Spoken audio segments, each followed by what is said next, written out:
Tulikuwa tunaenda kama vijana, makada unapeleka proposal. Kaka Makala alilishika mkono na tukaanzisha matawi ya vyuo vikuu nchi nzima, na yeye alihakikisha kwamba chama kinaeleweka na vijana wa vyuo vikuu wanaendelea kufanya kazi. Kulisiwa na mtu wa aina yako ni heshima kubwa. Mtu anayekijua chama, anajua mifumo ya serikali. Na nilipokuwa mkuu wa wilaya ya Kinondoni, yeye alikuwa naibu waziri wa maji.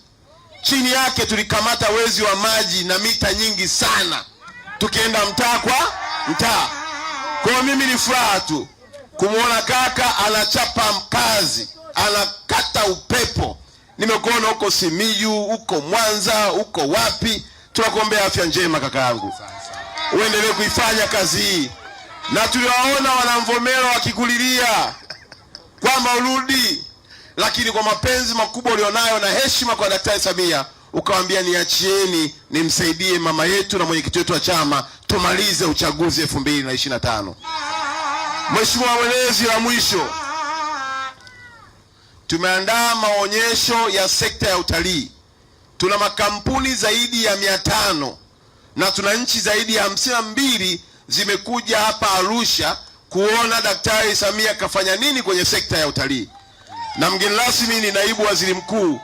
Kwa hiyo nakuomba mheshimiwa, ukipata ratiba yako, najua ni ngumu, angalau wakati tunatoka huku Karatu upite tu uchungulie pale kwenye viwanja vyetu vya gereza, utaona maajabu ya kazi inayofanywa ya serikali yako ya Chama cha Mapinduzi.